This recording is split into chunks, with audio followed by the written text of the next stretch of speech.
Hola, bienvenidos. Me presento. Yo soy Eugenia Saavedra, soy fonoaudióloga. Tengo aproximadamente unos 14 años de experiencia trabajando con población dentro de los trastornos del espectro del autismo y otros trastornos del neurodesarrollo. Y hoy nos vamos a reunir a hablar sobre el perfil comunicativo y lingüístico de las personas que están dentro de la condición del espectro. Cuando queremos hablar sobre comunicación, tenemos que tener ciertos aspectos relativamente claros.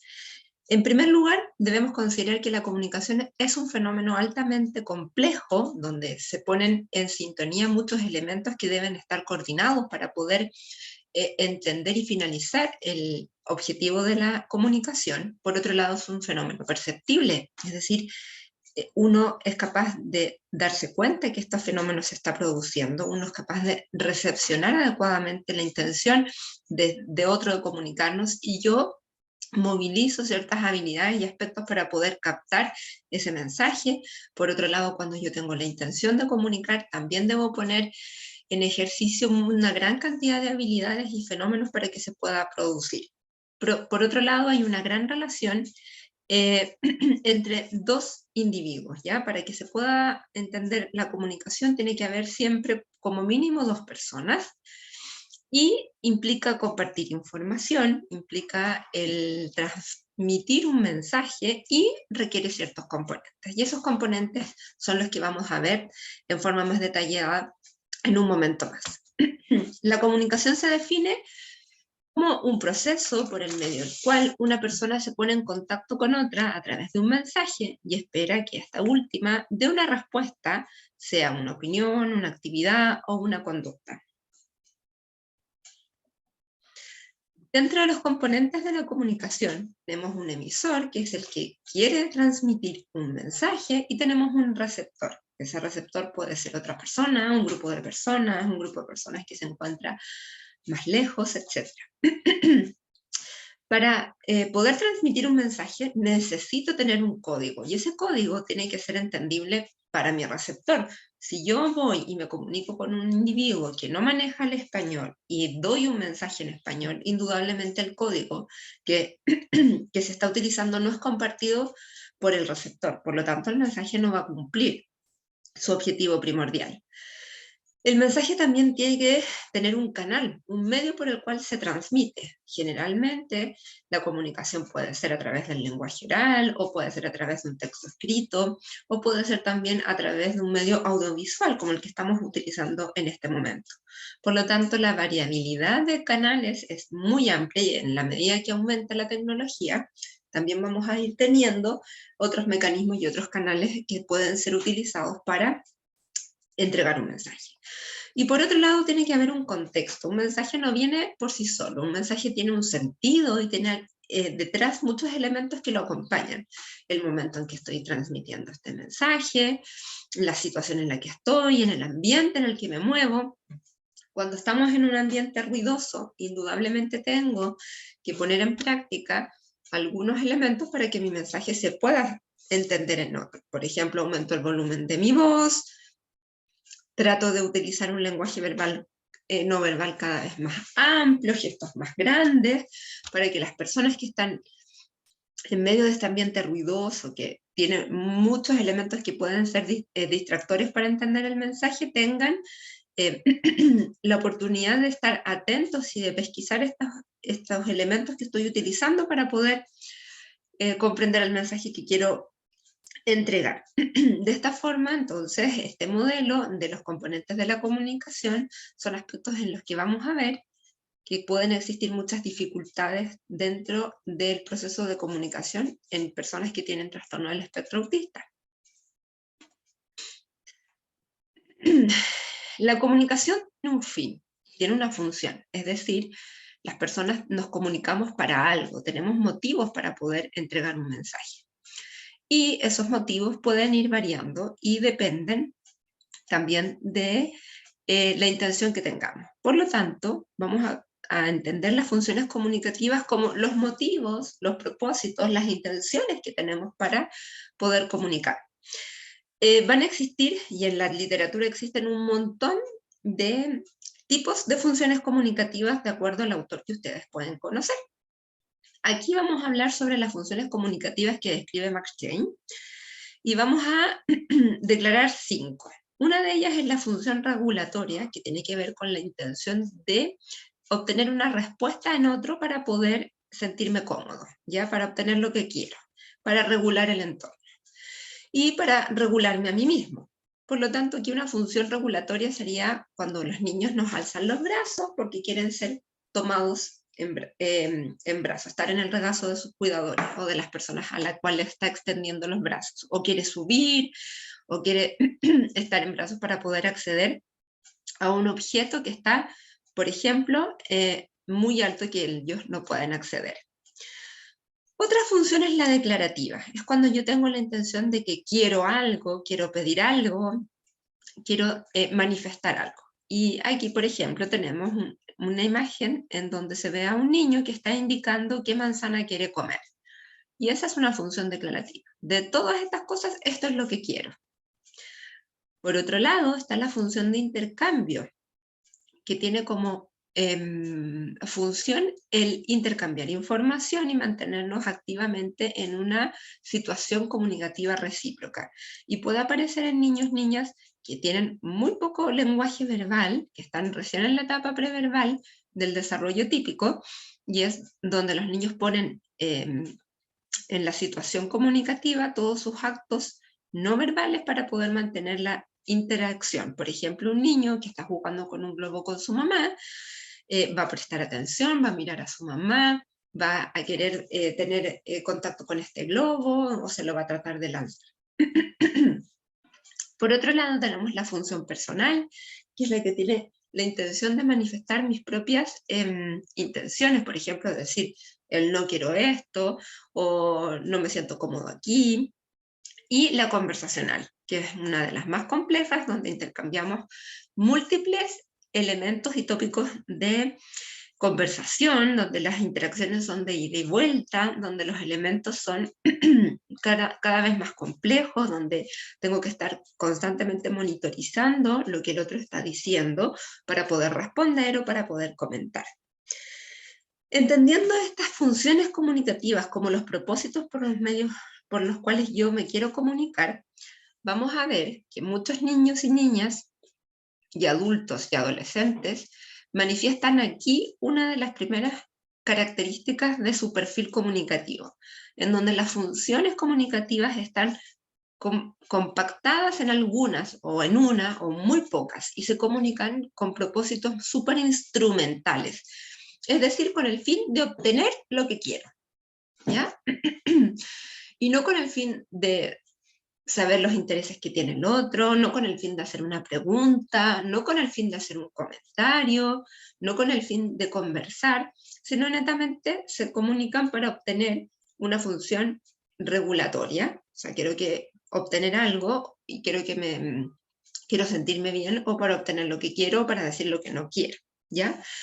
Y es en este punto donde nosotros debemos trabajar constantemente para lograr aumentar y expandir estas funciones comunicativas, que las personas que están dentro del espectro entiendan que las habilidades comunicativas, que los recursos lingüísticos los pueden poner en práctica para comunicar distinto tipo de cosas.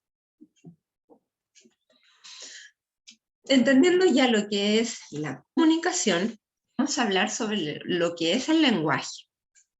Entendemos que el lenguaje es un sistema de símbolos y signos que son arbitrarios y convencionales. ¿Qué quiere decir que sean arbitrarios? Que cuando yo nombro algo mesa, esa palabra no tiene ninguna relación con el objeto que describe, porque en la palabra mesa no hay nada que nos pueda hacer creer que eso es un objeto que es plano, es una superficie plana, que se sustenta en 4 patas, que se utiliza para comer, para trabajar, para escribir encima de ella, utilizando un cuaderno, por ejemplo. Entonces, lo que es arbitrario es que no hay ninguna relación íntima entre significado y significante. ¿Y qué quiere decir que sea convencional? Que es un acuerdo tácito que se ha dado y que se ha transmitido generación en generación de hablantes, y que permite que esa palabra se siga manteniendo así. Por lo tanto, estos signos que ocupamos y estos elementos que usamos para transmitir nuestros mensajes es un código que está formado por signos que son arbitrarios, que no tienen relación significado significante y que son convencionales, es decir, que subyacen a una comunidad. Y está en la mente de las personas y son compartidos por una comunidad de hablantes, ¿cierto? Si yo hablo con este signo, es una habilidad también cognitiva superior. El lenguaje es una habilidad que nosotros no aprendemos, nosotros desarrollamos. Venimos diseñados intrínsecamente para poder desarrollar lenguaje. Es una característica altamente compleja de la especie humana. Lo único que requiero para poder desarrollar el lenguaje es estar inmerso en una comunidad que me habla, que usan el lenguaje. Por lo tanto, el niño, cuando nace, es capaz de percibir todos los sonidos que son altamente lingüísticos, aunque sean de un idioma que él no conoce. En la medida que va creciendo y que va escuchando solo aquellos sonidos que son propios de la lengua materna en la que está inmerso, deja de percibir otros sonidos, por ejemplo, los sonidos del japonés, los sonidos del coreano, etc., y se centra su atención en aquellos sonidos que sí utiliza frecuentemente la comunidad en la que se desenvuelve. Por lo tanto, ahí comienza ya a diferenciarse este proceso de adquisición del lenguaje. Entonces, venimos diseñados intrínsecamente para poder desarrollar el lenguaje, requiero de un medio hablante que me permita entregar una gran cantidad de input a ese cerebro que está diseñado para aprender, y luego de eso es capaz de compartir este código de manera natural. Obviamente, estas dificultades pueden aparecer en niños no necesariamente con o sin trastornos del espectro autista. Vemos que los trastornos del lenguaje son muy frecuentes en la comunidad de niños y niñas que están en edad escolar, por ejemplo. Pero hay algunas dificultades que son más importantes en los trastornos del espectro autista, en un subgrupo de esa población. Porque como vemos, el espectro es muy amplio y vamos a tener niños que han desarrollado el lenguaje oral formalmente, y hay otro tanto porcentaje que se queda en una etapa en donde el lenguaje oral es muy mínimo o donde todavía están en un perfil preverbal. El lenguaje en términos de estudio, en términos descriptivos y con fines educativos, se ha dividido en 3 dimensiones, ¿cierto? En la dimensión de la forma, en la dimensión del contenido y la dimensión del uso. Y en 2 vertientes, la vertiente comprensiva, es decir, cómo yo entiendo un mensaje que se me ha dado a través del lenguaje oral, y cómo yo soy capaz de mentalmente crear un mensaje y poder expresarlo a través del habla o a través de algún sistema diferente de comunicación. Dentro de las dimensiones del lenguaje, de la dimensión forma, vamos a encontrar 2 niveles. El nivel de fonético-fonológico, que tiene que ver cómo el cerebro organiza los sonidos, cómo los almacena para poder unirlos en palabras y para poner esas palabras en mensajes. El nivel fonético-fonológico tiene que ver con la organización de los sonidos en palabras y sílabas, y lo fonético tiene que ver en la producción, en la articulación, en la forma en que se utilizan los sonidos del habla, y tiene que ver también con la morfosintaxis, en cómo se organizan estas palabras en mensajes que sean entendibles a través de las reglas gramaticales que tiene nuestro idioma. Por ejemplo, en utilizar artículos, en organizar temporosecuencialmente los elementos gramaticales para entregar un mensaje que tiene sentido. Por otro lado, tenemos la dimensión del contenido, donde está lo léxico-semántico, es decir, el nivel de vocabulario, cuántas palabras yo conozco, cuántas palabras yo ocupo, qué conceptos tengo almacenados y cómo los tengo organizados a nivel cerebral. Cómo soy capaz de tener relaciones lexicales entre medio de esas palabras, de ese contenido de palabras. porque puedo tener un nivel de vocabulario muy alto, o sea, conocer muchas palabras, pero al momento de relacionarlas entre sí, tengo déficit para poder organizarlas según sus características comunes, las características en las que se diferencian, las relaciones entre esas palabras, si son de la misma categoría o no, si son de categorías contrarias, etc. Por lo tanto, esa dimensión tiene al lugar el contenido léxico-semántico. Y respecto al uso, vamos a hablar del nivel pragmático. El nivel pragmático se caracteriza por tener lo que hago con esta organización de sonidos, que organicé en sílabas, en palabras, estas palabras las organicé en oraciones, cómo utilizo esas oraciones para que sean entendidas, utilizando además otros recursos, cómo manejo los cambios de las conversaciones, cómo utilizo los deícticos, cómo utilizo elementos del contacto ocular, cómo utilizo entonces este lenguaje en un ambiente conversacional que me permita comunicarme adecuadamente. Entonces, en términos generales, las personas podemos presentar dificultades en el desarrollo del lenguaje, tanto en la dimensión de forma, de contenido y de uso.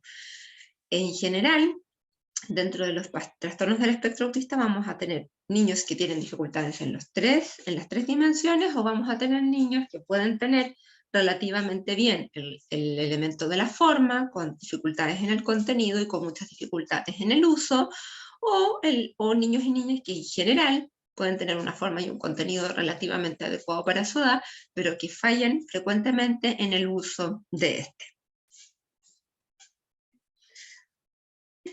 Entonces vamos a hablar ahora específicamente de los trastornos del espectro autista. Ya vimos cuáles son las características de los conceptos de comunicación y de lenguaje, pusimos a disposición los términos generales que vamos a ocupar cuando nos referimos a estos dos elementos, y ahora vamos a hablar sobre el trastorno del espectro autista o trastornos del espectro del autismo.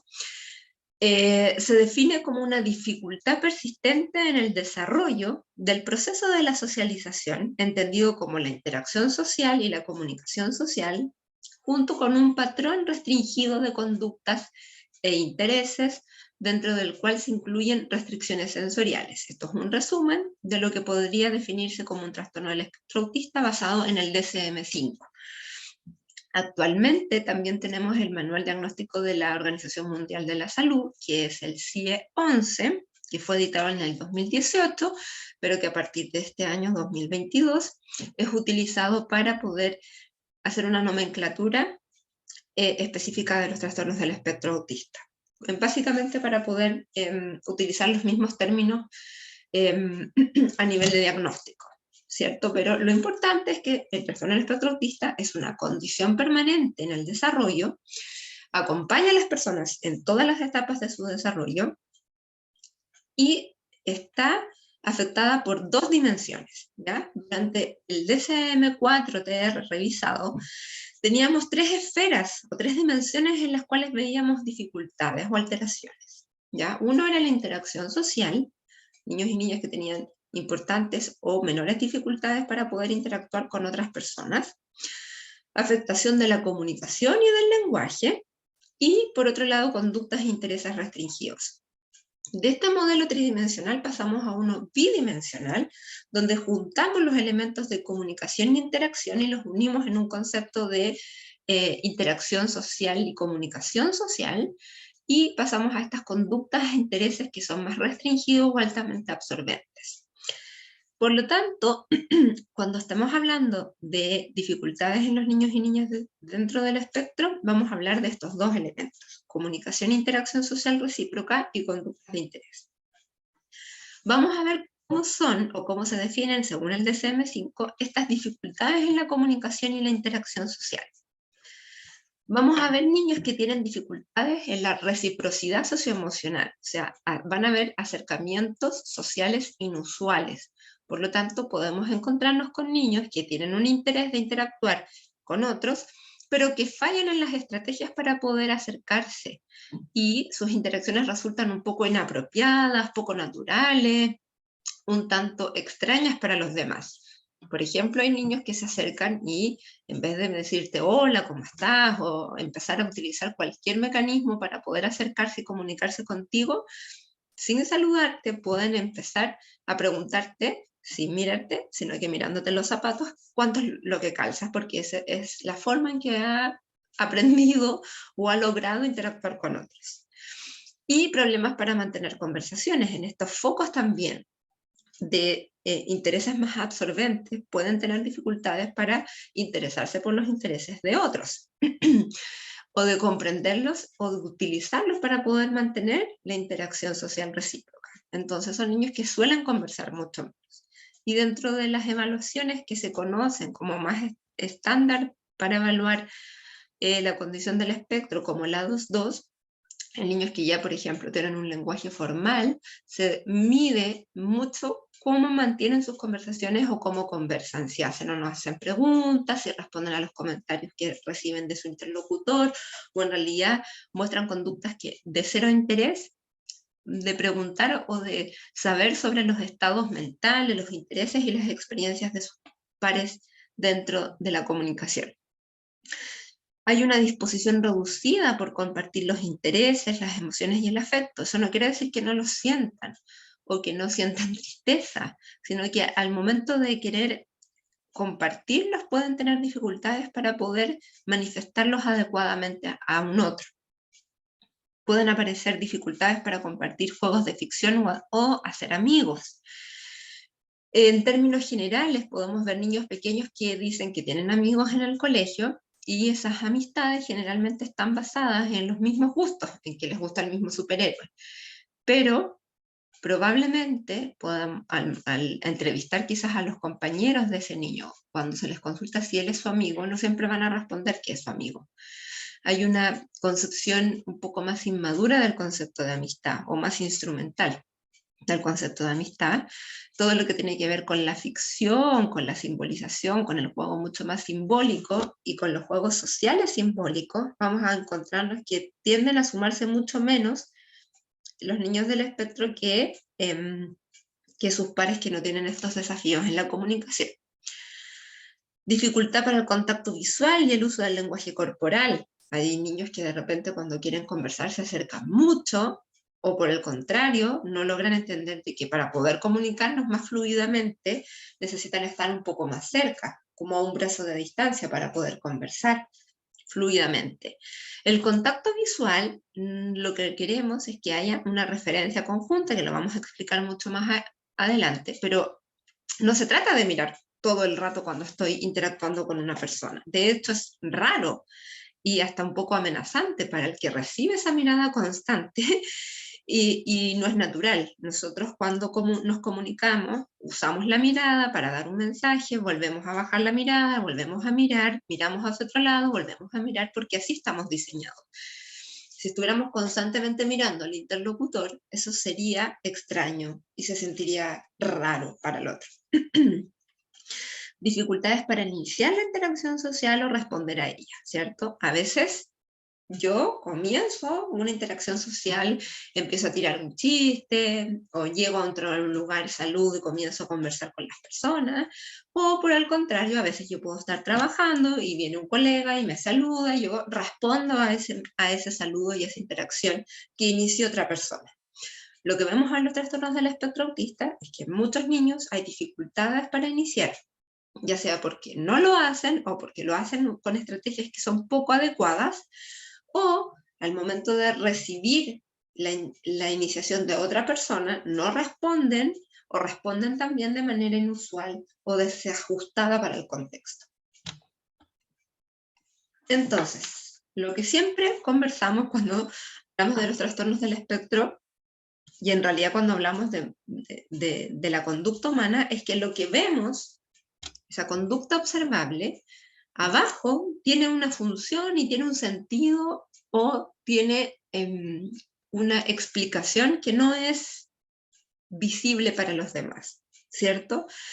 Entonces muchas veces podemos ver niños que en realidad no nos hacen caso, no siguen instrucciones y los consideramos porfiados. Vamos a ver niños que consideramos que son agresivos porque le pegan a los demás, O podemos ver a un niño que no respeta las reglas del juego, o vamos a ver a un niño o niña que no responde a las preguntas que se le hacen. Y eso es lo que podemos ver. Pero lo que no vemos es lo que explica esta conducta. Y podemos ver que a lo mejor no hace caso porque no comprende el lenguaje de manera adecuada, porque todavía está en una etapa muy inicial de la comprensión del lenguaje, porque tiene dificultades a nivel sensorial, tiene dificultades para comprender cómo funcionan las reglas sociales y necesita que se les hagan explícitas, porque todo este aprendizaje social implícito que los niños y niñas aprenden de manera natural sin que haya una instrucción formal o una instrucción súper leve, así como cuando llegamos saludamos y lo hizo una vez y lo repite constantemente, eso no está tan presente en los niños con TEA. Y a veces requieren que se les expliquen estas reglas sociales que para ellos no son fáciles de leer y no son fáciles de obtener desde la interacción habitual. Otra dificultad es que no entienden las reglas del juego y en realidad por eso se manifiestan así, por eso se comportan así, pero a la base hay otros elementos que hay que obtener. Entonces, al considerar los trastornos del espectro, vamos a ver que hay una variabilidad importante en la presentación. Vamos a ver niños que tienen mucho compromiso a nivel comunicativo y hay niños que van a tener menos dificultades a nivel comunicativo. Por lo tanto, cuando hablamos de TEA, nunca podemos tener una receta, ni es una cosa manualizada, que tenemos que hacer A, B, C, D, E como una receta y que si me salta un paso no va a funcionar. Tengo que conocer al niño, evaluar cómo es, cuáles son sus habilidades, y ese es su piso, y cuáles son sus desafíos, y desde allí utilizar todas las estrategias que se han estudiado y que tienen evidencia que funcionan para poder usarlas y aplicarlas individualizadamente. Si eso no pasa, si queremos tener recetas, eso no nos va a funcionar, porque un niño con TEA es radicalmente distinto a otros, comparten ciertas características, pero a uno le interesa una cosa, al otro le interesa otra. Un niño tiene muchos desafíos sensoriales y otro no. Entonces no puede haber algo estandarizado que funcione, porque ni siquiera pasa eso en los niños y niñas que tienen un desarrollo típico. Entonces, todo abordaje tiene que ser personalizado y ese es un gran desafío para nosotros que trabajamos a nivel, ya sea de la atención temprana, de la atención a sus necesidades específicas o a nivel educativo. Y enfocarse siempre en sus fortalezas. Siempre hay algo que ese niño puede hacer. Siempre tiene una habilidad. No existe nadie que no tenga ninguna habilidad.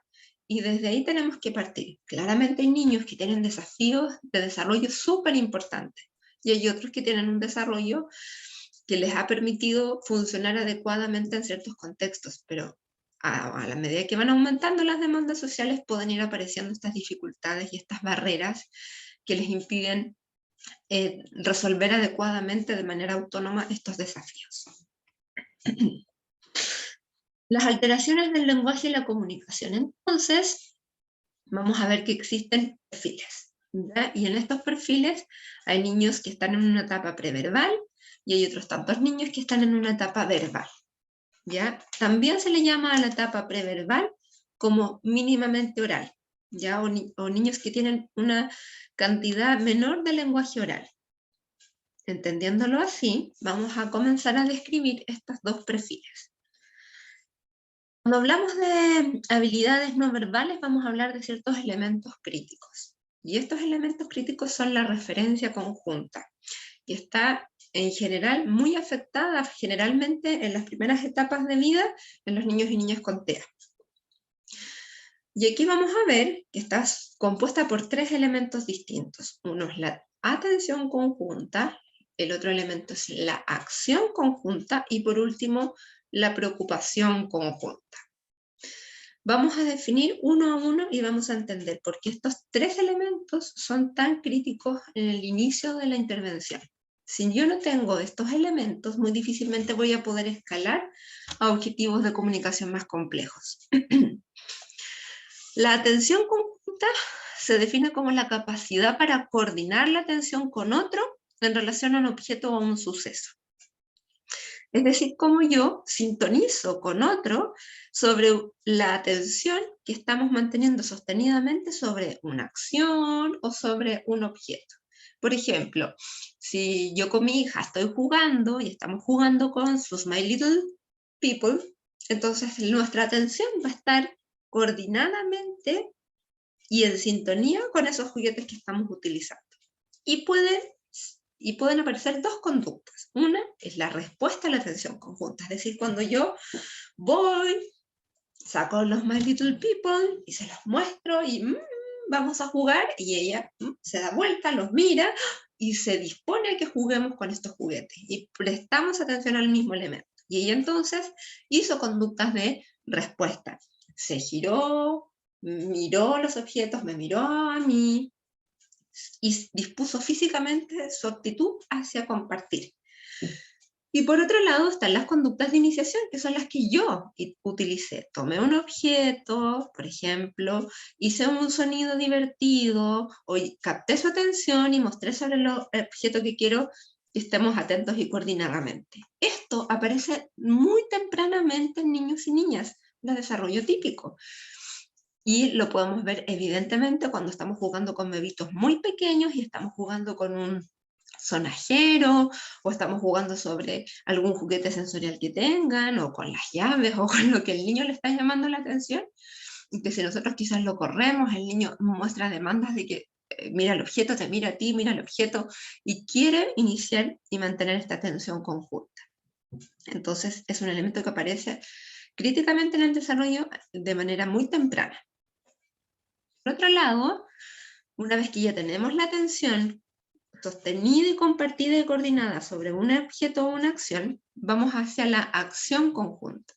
Es decir, que es esta capacidad de mantenernos juntos haciendo un intercambio sobre un objeto, haciendo lo mismo con objetos paralelos o con un mismo objeto.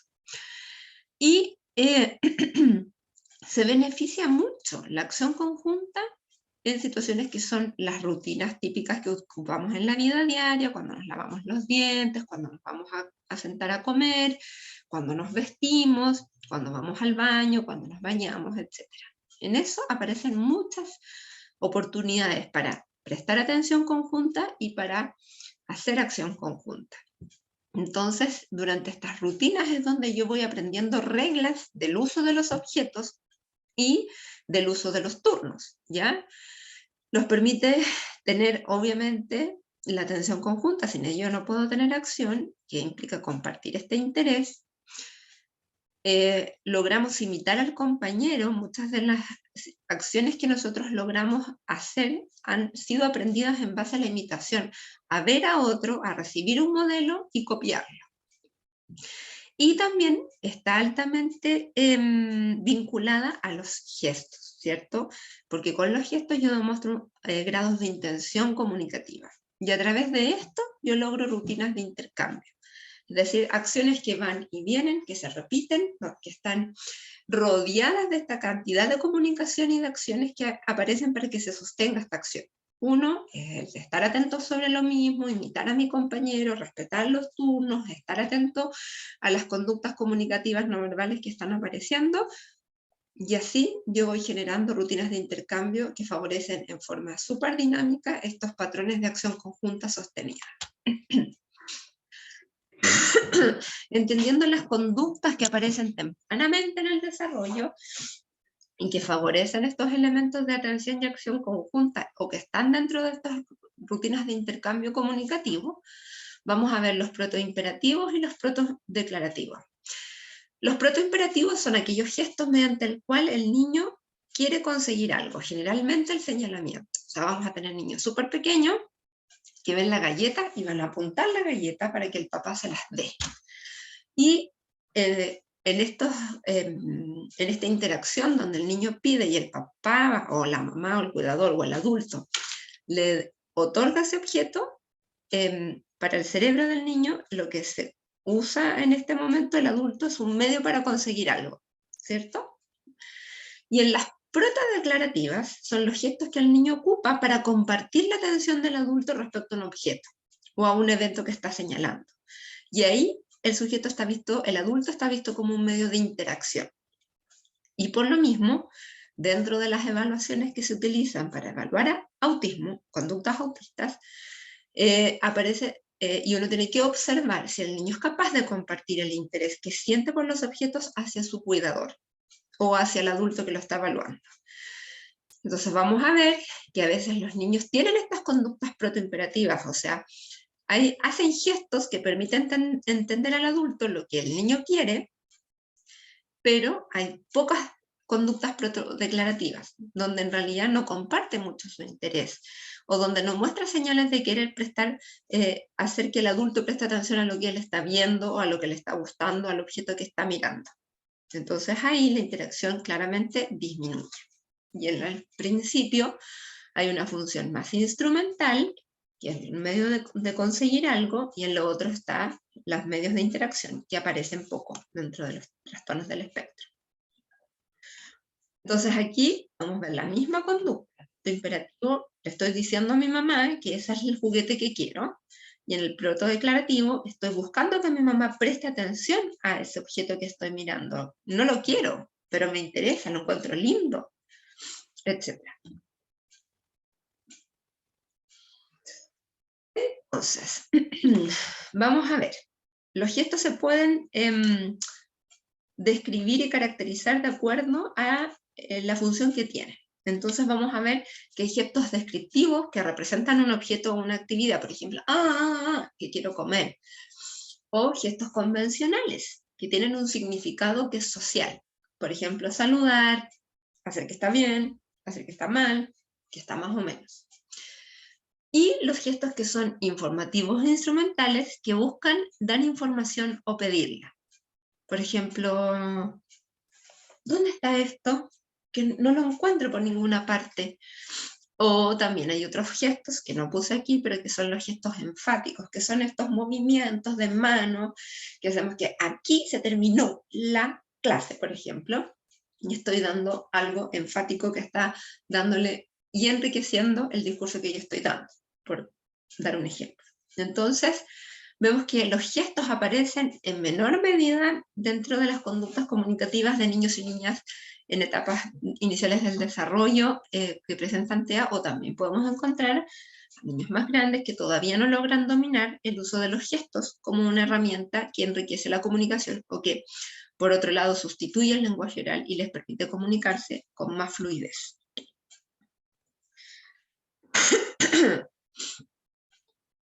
Dentro de las rutinas de intercambio que vimos que es donde se ponen en juego muchas conductas de acción y atención conjunta, vamos a ver que existen turnos y roles. ¿Qué es una rutina de intercambio? Básicamente estar jugando con un niño, por ejemplo, a poner fichitas en un rompecabezas o argollitas en un dispersador de argollas, etc. Y ahí, en cuanto a los turnos, vemos que comienzan a aparecer las primeras alternancias. En niños muy pequeñitos, por ejemplo, que están jugando con su papá, y donde están las argollitas y el papá pone uno, luego el niño entiende, pone otra, y luego espera. Aprende a esperar que el papá ponga la suya, y luego viene él y lo pone. Al inicio va a intentar, pero en la medida que tiene repetición de estas rutinas de intercambio, va a entender, y va a asimilar, y va a captar que hay que esperar. Ese aprendizaje tan instintivo y natural que ha desarrollado ese niño de desarrollo típico, le cuesta mucho aprenderlo al niño con TEA. Y hay que enseñarlo a través de actividades muy funcionales, a través del juego, y de la insistencia y del aumento de la frecuencia de estas rutinas de intercambio, logra aprender el turno. O necesita que el turno sea más explícito. Y los turnos se van expandiendo. Luego entendemos que quizás yo pongo 2 y tú pones 1, o luego tú pones 3 y yo pongo 2, y vamos haciendo modificaciones y variaciones en este turno. O los vamos aumentando en números. Si antes poníamos 5 fichitas, ahora podemos poner 15. Y me mantengo en esta rutina con las habilidades sintonizadas para mantenerme en esta rutina de intercambio. Y existen roles. El rol es nuestro papel, el personaje que nos toca representar en esta rutina de intercambio, y existen de diferentes tipos, ¿cierto? Que hay tipos que son, nos toca iniciar, nos toca responder, etc. ¿Y cómo se define la preocupación conjunta? Se entiende como que hay un conocimiento intrínseco en nuestro cerebro de que el otro tiene intereses, de conocerlos, de saberlos y de usarlos para fines de la interacción. Si yo sé que a mi amiga le gustan las mariposas, entonces voy a hablar de las mariposas para poder iniciar una interacción con ella. Si yo sé que a mi marido le gusta ver series, entonces voy a preguntarle cómo está su última serie y en qué capítulo va para poder entablar una interacción social respecto a un tema de su interés. Entonces, la preocupación conjunta es este conocimiento que es intrínseco sobre el otro, y son las primeras señales de que empiezo a comprender cuáles son los intereses y las conductas del otro, y ocuparlas para la interacción. Vamos a ver que también hay conceptos importantes de entender, como la intersubjetividad que se dan en estas rutinas de intercambio. La intersubjetividad primaria es la primera relación que se establece en este intercambio como mental que existe entre un individuo y otro. Está dado por patrones diádicos, es decir, por ejemplo, el cuidador y el bebé, y son intercambios temporales y emocionalmente regulados, que se van a observar tempranamente en las primeras interacciones que tienen los niños y niñas con sus cuidadores, o generalmente con la mamá con el bebé, entre los 2 y los 9 meses, que es esto que cuando los estamos alimentando, los vamos mirando, les sonreímos, el niño responde a esa sonrisa, y ya vemos que los niños con TEA pueden ser niños que responden menos cantidad de veces a estos intercambios. Temporalmente, en la frecuencia pueden responder menos. O hay niños que hasta esta edad sí han respondido habitualmente a este proceso de interacción, de intersubjetividad primaria, y las características del TEA se empiezan a ser observables después en el desarrollo. Y la interacción triádica son situaciones en las que el bebé es capaz de combinar la interacción entre su cuidador con dos tipos de actos, con los prácticos y los interpersonales, y tiene que ver con una relación de 3. Y eso es lo que llamamos intersubjetividad secundaria. Entonces yo tengo este intercambio regulado con otro, pero también esta preocupación sobre otro objeto distinto, sobre otra acción. Y desde ahí yo pongo en ejercicio elementos prácticos, es decir, de acción, e interpersonales, es decir, de saber lo que el otro va a hacer o cómo va a responder, o estar atento a su respuesta y a su interacción con ese objeto. Entonces, vemos que en los niños con dificultades a nivel preverbal, vamos a tener dificultades en conductas que son propias de la referencia conjunta, es decir, hay una menor atención conjunta, por lo tanto el uso de la mirada es menor, o miran fugazmente y no mantienen la interacción social a través del uso de la mirada. Vamos a ver que tienen menos patrones de intercambio comunicativo a través de la acción conjunta, son menos sensibles a estos patrones de acción y indudablemente tienen menos conductas de preocupación conjunta, tienen dificultades para poder leer cuáles son los intereses del otro y ocuparlos con fines interactivos. Vamos a ver que hay dificultades en el uso de los gestos, donde no aparecen una gran cantidad de gestos que tienen fines protodeclarativos, protoimperativos o otros gestos de tipo descriptivo o convencionales y sociales. Y esta conducta de los gestos también puede aparecer en niños verbales. Hay niños que tienen un bajo uso de estas conductas gestuales para comunicarse. O sea, son niños que hablan, pero que no mueven ni acompañan, ni con las expresiones faciales, ni con los gestos, el apoyo a su discurso. Y vamos a ver que hay menos rutinas de intercambio. Los niños tienden a tener menos sensibilidad a entender cómo funcionan los turnos o cómo funcionan los roles, su papel dentro de esta interacción. Y la preocupación que no aparece, van a aparecer dificultades, pueden aparecer tempranamente dificultades en esta intersubjetividad primaria o en la intersubjetividad secundaria.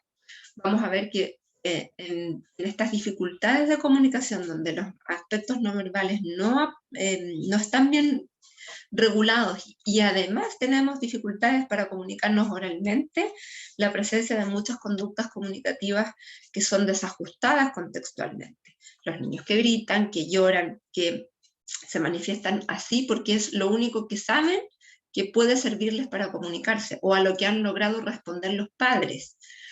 Entonces, nuestra función, y que lo vamos a ver más adelante, pero lo quiero dejar claro acá, es mostrarle conductas comunicativas más convencionales, cómo poder pedir usando un gesto, en vez de gritar. Ahora, ¿cómo es el perfil de niños y niñas en etapa verbal? Niños que empiezan a desarrollar ya el lenguaje oral. Vamos a ver que existen algunas dificultades y alteraciones que son frecuentes en niños con TEA. ¿Ya? Uno es que hay una falta de respuesta al habla, y muchas personas dentro de los criterios de pregunta que existen en algunos instrumentos de cribaje para TEA, es si los padres consideran que su hijo es sordo porque lo llaman y no viene, o lo llaman y no se da vuelta y no se gira. Pero lo que a veces sucede, en niños con obviamente alguna pérdida auditiva, pero hay otros niños que no es que no escuchen, sino que no logran ser capaces de estar atentos al habla. No responden de la misma manera, son menos sensibles a ese tipo de estimulación. Tienen dificultades para reconocer los gestos y para la entonación. Entonces, niños que usan menos los gestos y que no tienen una gran variación prosódica de la entonación que utilizan para sus mensajes, por lo tanto a veces uno no logra saber si están haciendo una pregunta o están haciendo un comentario. Dificultades en la comprensión de los conceptos abstractos, por ejemplo, conceptos de amistad, lealtad, los conceptos temporoespaciales, hoy, mañana, hace un mes, hace una semana, etc. Y dificultades para comprender lo que es no literal, ¿ya? O sea, tienen una comprensión muy literal. Entonces, estas dificultades de poder leer la entonación del otro para captar que lo que dijo en realidad no es lo que quería decir, es muy difícil para las personas con TEA. Existen unas limitaciones en las funciones comunicativas, tienden a comunicarse por menos propósitos, hay dificultad para la teoría de la mente, lo que se conoce como cognición social, y que tiene que ver con ser capaz de entender que el otro es un sujeto distinto, que tiene intenciones, que ve otras cosas, que mira las cosas con diferente perspectiva, que siente las cosas con una emoción diferente a lo que yo veo, siento y observo. Dificultades para compartir sus intereses, para iniciar conductas verbales para la interacción, monitorizar lo que el interlocutor está diciendo. Yo me doy cuenta cuando estoy en una conversación y mi amiga, por ejemplo, tiene sueños y quiere ir a acostar. Entonces, obvio, yo voy a decir, uy, también estoy súper cansada, nos vamos a acostar. Las personas con TEA tienen dificultades para leer ese tipo de conductas no verbales o verbales, y entender que ya es tiempo de terminar una conversación o cambiar el tópico o hacer un intercambio diferente. Vemos que hay una menor abstracción en sus discursos, suelen ser discursos mucho más concretos, en la capacidad de razonar verbalmente, es decir, con la velocidad adecuada. No pasa por la inteligencia, sino pasa con las habilidades que tienen para utilizar la información lingüística y hacer un análisis de esa información. Una sintaxis limitada en muchos casos, niños que tienen dificultades, que pueden hablar, pero tienen dificultades para integrar las reglas gramaticales que usamos en el español. El lenguaje suele ser poco creativo, hay limitaciones para utilizar mensajes que sean más abstractos, y lo que es súper frecuente y que aparece en varios niños es la inversión pronominal, que es esta dificultad para comprender la reversibilidad de los pronombres. Yo soy yo cuando estoy hablando, pero para el otro siempre el otro va a ser yo y yo voy a ser tú. Y eso no lo aprendemos formalmente, lo aprendemos a través de la interacción. Y el niño tempranamente, que tiene un desafío, que no tiene desafíos en su desarrollo, lo incorpora.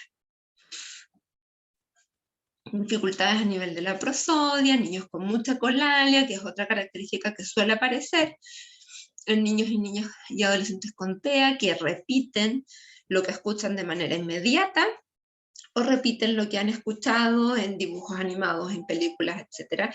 Y a veces esa colalia les genera mucho bloqueo para poder interactuar adecuadamente en una conversación con otros.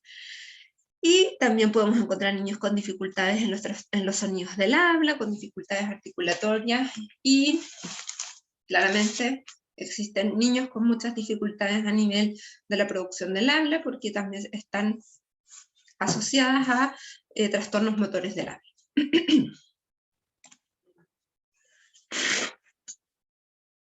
Pido disculpas y vamos a hablar aquí sobre las conductas comunicativas no convencionales, que son desajustadas en el contexto. El niño, en vez de utilizar los gestos, tienden a llorar, a gritar, a golpear, a tirar objetos, y esa es la conducta que vemos. Pero lo que subyace a esa conducta es que el niño no tiene otras estrategias para poder decir que está enojado porque no pasó el camión de la basura, porque la galleta que quería comer se quebró. Recordamos que también dentro de las dificultades que aparecen de manera persistente a nivel ejecutivo dentro de los niños y niñas con TEA es la flexibilidad cognitiva, esta capacidad de adaptarse y adaptar la conducta a los cambios del entorno. Entonces, estas conductas comunicativas debemos, no se van a modificar solo porque le diga no grites o no pegues. Si no le entrego una herramienta para que él pueda comunicar lo que le está pasando, va a seguir gritando, va a seguir llorando y va a seguir golpeando cosas. La literatura y algunos modelos señalan que existen algunas habilidades críticas para comunicarse, ¿ya? Y estas son las que vamos a ver a continuación. Una de ellas son el rechazar objetos, el decir no. Frecuentemente los niños tienden a tirar los objetos que no quieren, o hacer así con el brazo. Es que el niño sea capaz de alejarse, con un gesto de que no lo quiero, retirar el objeto que le están ofreciendo, decir que no, con el dedo, un gesto con la cabeza, o utilizarlo verbalmente, decir no quiero. Afirmar, es decir que sí, estos son otros gestos que a veces suelen ser difíciles de encontrar en niños con TEA. Pedir descanso o ayuda. Muchas veces aparecen conductas desajustadas porque el niño está cansado y no puede decir que quiere descansar. Pedir reforzadores, es decir, pedir lo que quieren, con lo que quieren jugar, lo que necesitan para divertirse. Responder a la espera, es decir, ser capaces de esperar. La transición entre las tareas, que es lo que vemos que a veces es muy difícil por el tema de la flexibilidad cognitiva, y seguir instrucciones, que es un elemento obviamente crítico para la comunicación, la interacción social a nivel escolar y a nivel laboral, por ejemplo. Entonces vamos a ver que existen diferencias. Hay niños dentro del espectro que pueden tener una competencia lingüística, es decir, que los elementos formales del lenguaje están bien constituidos. El niño puede decir, quiero tomarme una taza de café. El tema pasa en que hay dificultades en las competencias, es decir, en los desempeños a nivel comunicativo, donde el ambiente y las variaciones estilísticas tienen que ponerse a favor del contexto de la comunicación en el que estamos estamos interactuando. Por ejemplo, si yo voy a un café y grito, tráiganme un café ahora, lingüísticamente está bien. Tengo competencia lingüística. Lo que no tengo nada es de competencia comunicativa, porque estoy utilizando un tono que no corresponde, no estoy siendo amable, no es la forma en que nos comunicamos en ese contexto.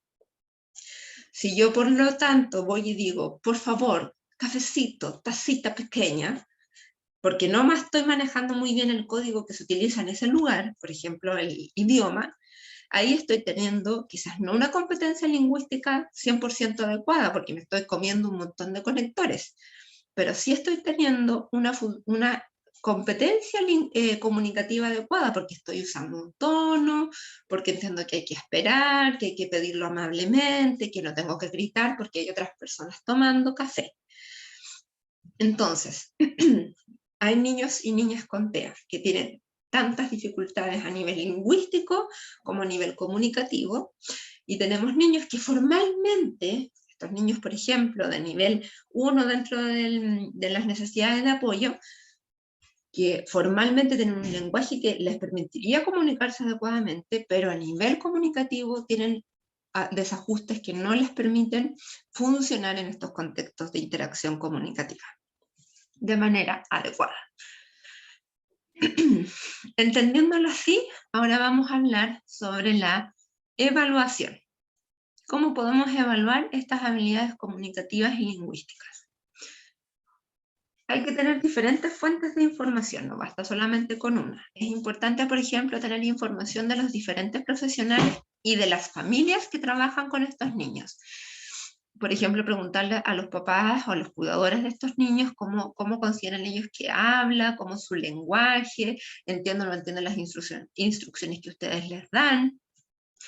Cómo lo ve, por ejemplo, en caso de que los niños reciban apoyos terapéuticos externos, cómo lo ve a lo mejor la educadora diferencial que lo atiende, el fonoaudiólogo, el terapeuta, el psicólogo, etc. O los profesores, en el caso de que quizás lo que el equipo, por ejemplo, de un programa de integración está pidiendo la información, cómo lo ve la educadora de aula, cómo lo ve la educadora de asignaturas como educación física, arte, música, etc.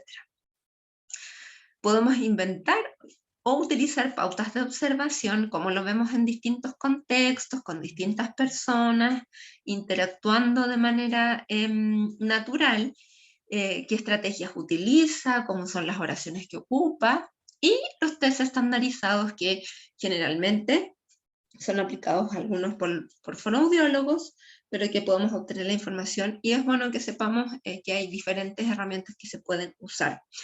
No todos los niños van a poder responder a test estandarizados o test formales, porque indudablemente hay muchas conductas basales que se requieren para aplicar un instrumento, que tenga la capacidad de seguir las instrucciones que se van a dar en ese instrumento, la capacidad de mantenerse atento a las herramientas, la capacidad de memoria, etc. Entonces, muchas veces vamos a tener que evaluar solo con lo que nos comentan las personas que trabajan con estos niños o las que viven con estos niños y las propias pautas de observación que podemos crear o que podemos conseguir nosotros dentro de los recursos que están disponibles. Las pautas de observación tienen que tener por lo menos estos 4 elementos. Uno, la modalidad, es decir, cómo se comunica. Usa gestos, se comunica verbalmente, usa la mirada, usa conductas que no son adecuadas al contexto, llora, grita, tira, lanza, se tira al suelo, rueda por el suelo. O por otra parte, utiliza solo el contacto visual, o instrumentaliza, me lleva hacia el objeto que quiere, que es otra conducta que suele ser muy frecuente en niños y niñas con trastorno del espectro. La función, estas funciones comunicativas que describimos. Lo hace para pedir, lo hace para obtener satisfacción, lo hace para obtener juguetes, lo hace para comentar, está pidiendo una pregunta, etc. Los contenidos referenciales, ¿sobre qué habla más? Comida, reforzadores, es decir, los juguetes que le gustan, los elementos que los utiliza para jugar sensorialmente y obtener así estimulación sensorial, etc.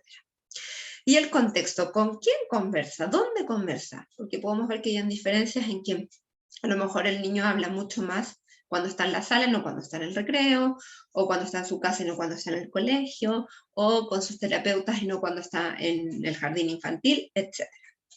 Entonces, siempre debemos evaluar estos 4 componentes de manera crítica para poder tener la mejor cantidad de información posible respecto al perfil en que este niño se comunica.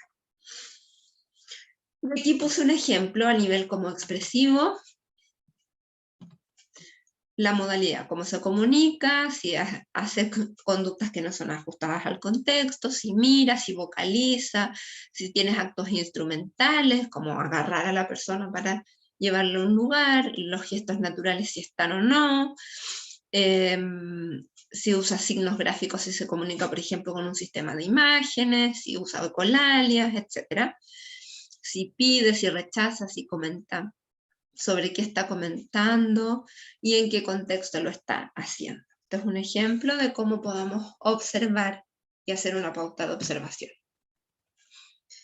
Dentro de los test estandarizados que conocemos y que están presentes, Hay varios, ¿ya? Y podemos ver que hay algunos que son para medir una gran cantidad de habilidades lingüísticas y otras que son para medir una habilidad lingüística específica. Por ejemplo, aquí tenemos dos ejemplos. Uno es el ITPA, que es el test de Illinois de conductas psicolingüísticas, y el TEBI-R, que es un test de vocabulario. Entonces el TEBI es un test que mide un nivel, que es el nivel de vocabulario pasivo, es decir, cuántas palabras el niño, conceptos el niño conoce, y el ITPA tiene comprensión, expresión, asociación auditiva, memoria auditiva, tiene un pool de habilidades que se están midiendo y que nos permiten obtener medianamente un perfil de sus habilidades psicolingüísticas. Este test requiere que el niño vaya eligiendo entre 4 imágenes el concepto que se le nombró, y este test requiere muchas tareas, se requiere más tiempo para aplicarlo, necesita algunos estímulos que están entregados de manera auditiva, otros son visuales, y el niño tiene que hacer una gran cantidad de tareas para poder responder. Aquí tenemos otros dos ejemplos, uno que mide múltiples habilidades lingüísticas y otro que mide solo un nivel. El SELF5 es un instrumento que no está estandarizado en Chile, pero que también tiene una gran cantidad de información, puedes sacar puntuaciones y subpuntuaciones, ¿ya? Y nos permite ver cómo está relativamente el lenguaje a nivel general, cómo está a nivel receptivo expresivo, cómo está a nivel estructural, cómo está el nivel de contenido, y nos permite ir teniendo un perfil de las necesidades de apoyo, cuáles son las habilidades de estos niños. Y por otro lado, tenemos este test, que es chileno, y es el que mide los procesos de simplificación fonológicos, y que el niño tiene que, a través de la repetición diferida, va respondiendo o completando la oración con la palabra pivotal que estamos evaluando.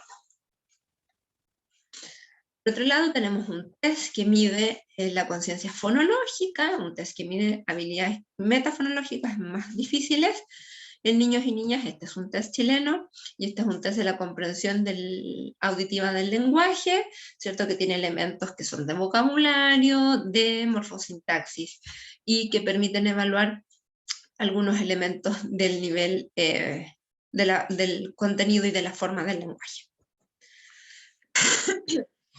Dentro de los pocos instrumentos que existen, que están diseñados para la población autista, está el test PEP-3. ¿Ya? Es una batería de evaluación que requiere varios instrumentos, o sea, varios objetos que están dentro de la batería, y tiene una gran cantidad de tareas que se evalúan. Y se puede aplicar desde los 6 meses de edad y nos permite obtener un perfil de cómo es el rendimiento en distintas áreas de estos niños, ¿ya? Es relativamente difícil de puntuar, y es un poquito largo. En la medida que uno va teniendo entrenamiento en la aplicación va a ser más fácil, porque con un mismo objeto se miden varias habilidades. Y lo que busca es encontrar un perfil de la motricidad fina y gruesa, la imitación visuomotora, conductas motoras táctiles y sensoriales, conductas adaptativas, la cognición verbal y no verbal, el lenguaje expresivo, el lenguaje receptivo, la expresión afectiva y la reciprocidad social. Como vemos, es un instrumento súper complejo, está diseñada desde la vertiente TEACH, que es un modelo psicoeducativo que busca y que se caracteriza por estructurar la enseñanza de una forma que para el cerebro sea muy fácil de captar cuáles son las claves. El contexto, el ambiente habla por sí mismo, por lo tanto el niño logra adecuarse mucho más fácilmente a ese tipo de información y poder ser más autónomo en su desempeño del aprendizaje y del desarrollo individual e integral de una persona. Ese es un instrumento que existe. Ahora, otro instrumento que es antiguo, que lo creó Ángel Rivière y que probablemente vean en otras clases, está el Inventario del Espectro Autista, el IDEA, y vamos a ver que tiene 4 dominios, ¿cierto? 4 escalas de desarrollo. Está el desarrollo social, la comunicación y el lenguaje, el trastorno de la anticipación y flexibilidad, y el de simbolización. Por motivos netamente educativos, vamos a hablar solo de los trastornos de la comunicación y el lenguaje, que se evalúa por 3 dimensiones. La de los trastornos de las funciones comunicativas, del lenguaje expresivo y del lenguaje receptivo. Vamos a ver que podemos puntuar en términos de en números pares e impares. Los números impares se pueden obtener cuando la conducta del niño o el desempeño está entre medio de estas dos habilidades, ¿ya? Puntuamos, por ejemplo, con un mayor número cuando hay una ausencia de comunicación y de conductas instrumentales con personas. Es decir, el niño no comunica, no tiene una comunicación muy intencionada y solo se ven conductas de instrumentalización. Vamos a ver que hay otra característica del desempeño del niño cuando por ejemplo, tiene conductas instrumentales con personas para lograr cambios en su mundo físico, por ejemplo, para pedir, pero no hay muchas otras pautas de comunicación. Hay conductas comunicativas para pedir, por ejemplo, para obtener un alimento o un juguete, pero no para compartir sus experiencias o para cambiar los estados mentales. Después aparecen conductas comunicativas para declarar, para comentar, pero hay pocas calificaciones subjetivas de su experiencia y declaraciones sobre el mundo interno. Y el último punto sería 0 puntos si no tuviera ninguna dificultad en las funciones comunicativas. Como vemos, puntuamos de más a menos. Mientras el niño tenga conductas que son o escasas conductas comunicativas, es decir, el niño tiene realmente muchas dificultades para comunicarse, como el primero en que ni siquiera aparecen las conductas instrumentales, o hasta niños que ya tienen una conducta comunicativa más extensa, pero que aún no se logra equiparar a las funciones comunicativas de un niño que no tiene desafíos en el desarrollo. La escala del lenguaje expresivo, vamos a ver que podemos puntuar un 8 cuando vemos niños con un mutismo total o funcional. Puede haber alguna verbalización, pero no son lingüísticas, estos ruidos que aparecen en niños que, pero que indudablemente no tienen fin comunicativo. Hasta un discurso y una conversación que aparece, pero tienen limitaciones en la flexibilidad para conversar y seleccionar temas relevantes. Frecuentemente hay dificultades prosódicas. Como ven, podemos tener niños que están en este nivel, niños que están en este.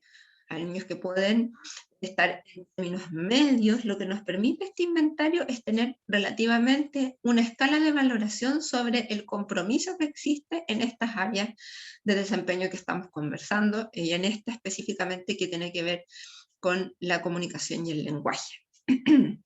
De nivel receptivo, vamos a puntuar 8 o 7 cuando vemos niños que tienen una tendencia a ignorar el lenguaje, no responden a las órdenes, ni a las llamadas, ni a las indicaciones, es decir, como que el lenguaje no existiera, como que no tuvieran respuesta ni sensibilidad al lenguaje oral, versus niños que sí tienen un nivel de conversación, pero tienen dificultades para el significado literal y la lectura de la intención.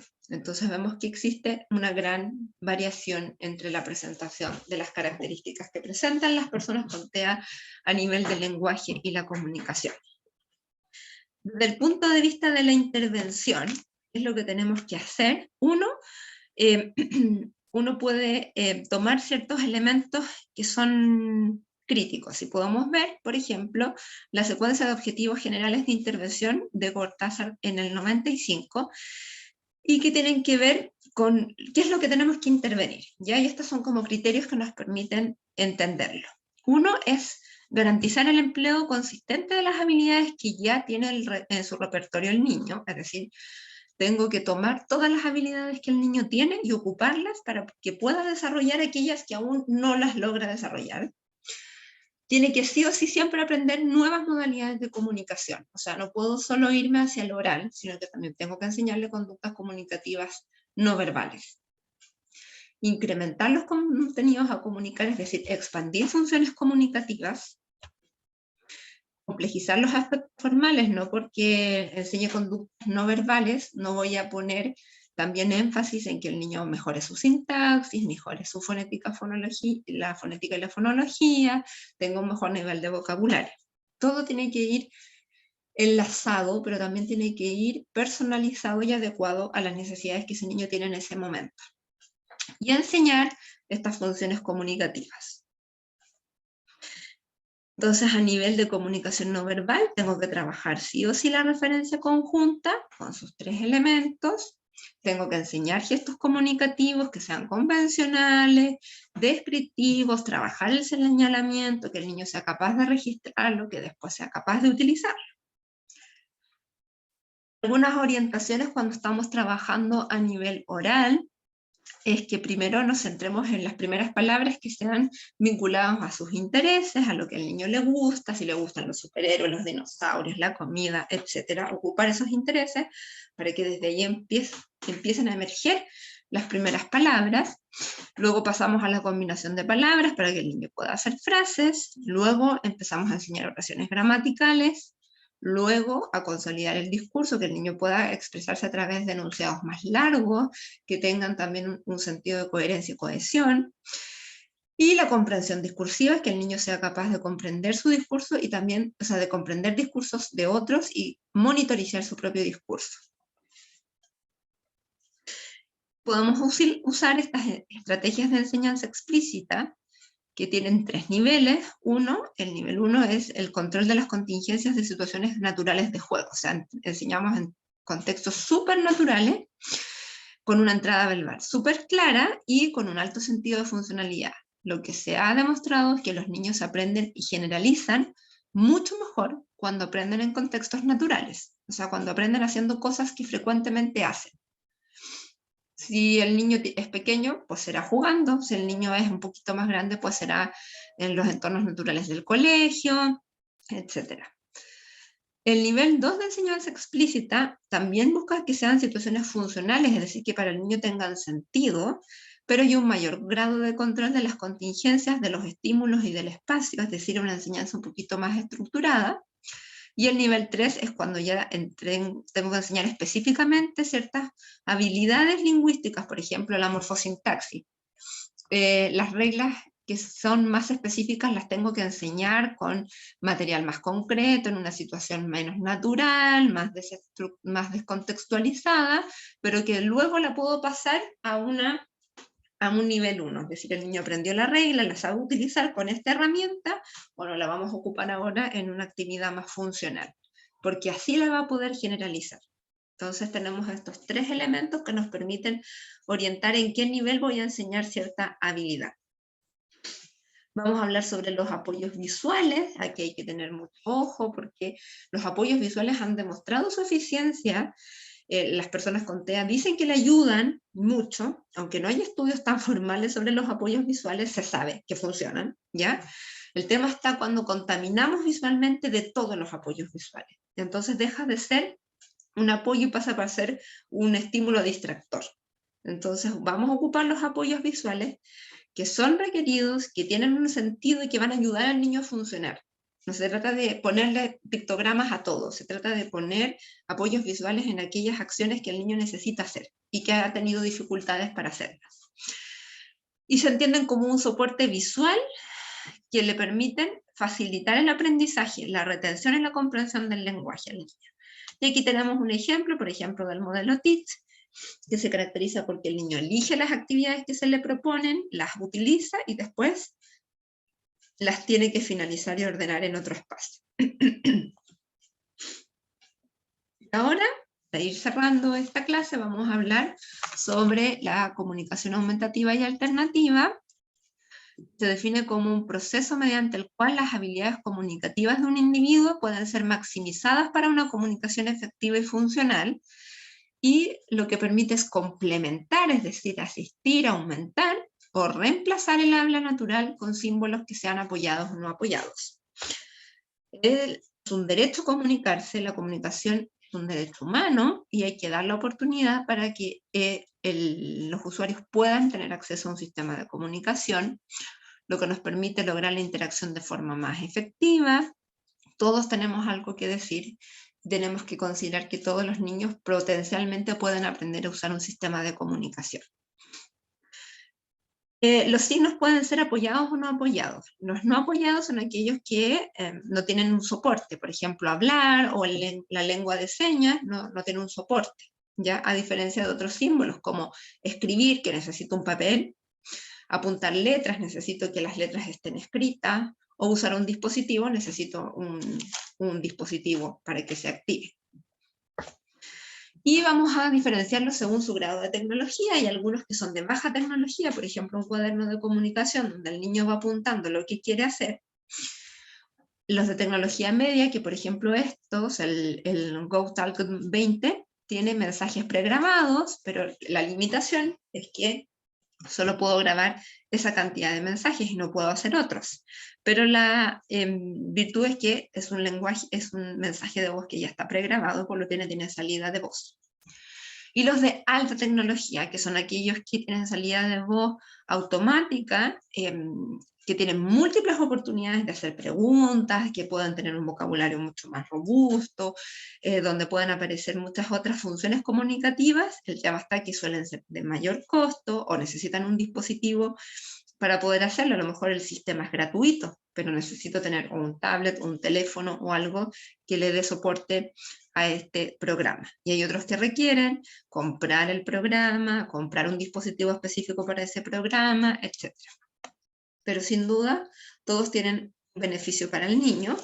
Los símbolos que se utilizan pueden ser gráficos, como los pictogramas, concretos. Hay niños que necesitan primero ese tipo de input para poder empezar a comunicarse el objeto concreto en sí, y los léxicos cuando hablamos de letras y números o palabras escritas.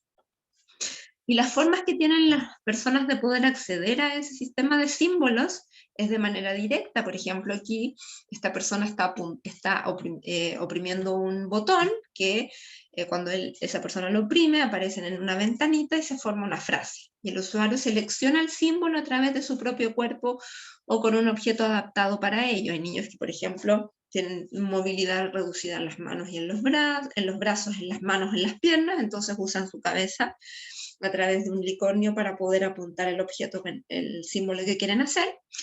Y están las formas de acceso indirecto, es decir, en personas que tienen muchas dificultades de poder movilizarse, entonces pueden usar el sistema visual, por ejemplo. Entonces van haciendo una señal cuando el otro les va apuntando un símbolo y ahí podemos reconocer si es ese el símbolo que quiere expresar o no.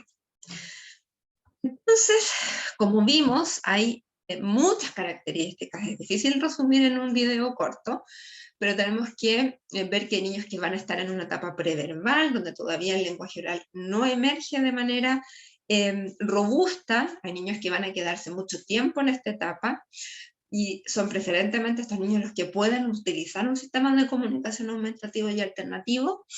Tenemos niños que tienen un perfil verbal de diferente magnitud, niños con un poco lenguaje y otros con mucho más.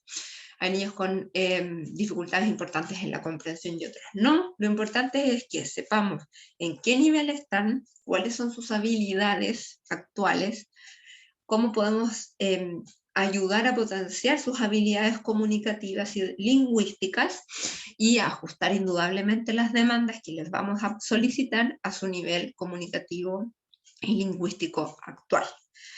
Y para finalizar, quiero poner esta frase porque creo que es súper importante no quedarnos con la etiqueta del diagnóstico. Eso nos permite decir, bueno, estas son algunas características que esta persona presenta y explica ciertas cosas que le pasan, pero somos seres integrales, también vivimos en una familia determinada, tenemos demandas determinadas, vamos a un colegio determinado, tenemos un contexto que también influye en cómo nos comportamos. Entonces, teniendo esa visión más integral del niño y entendiendo que el autismo en muchos momentos es un desafío importante, todos los niños tienen un grado de habilidad que les va a permitir lograr aprender y les va a permitir desarrollarse un poquito más. Entonces, a veces la única adaptación metodológica que vamos a necesitar con nuestros niños y niñas y adolescentes con TEA es que creamos en ellos y les demos la oportunidad y les demos el espacio y hagamos los cambios necesarios para que ese niño pueda aprender. Espero que sea de utilidad esta píldora de conocimiento, que sea de mucho provecho en las lecturas y toda la información que van a recibir en los diferentes módulos y que tengan un muy buen aprendizaje. Me despido y espero que estén muy bien.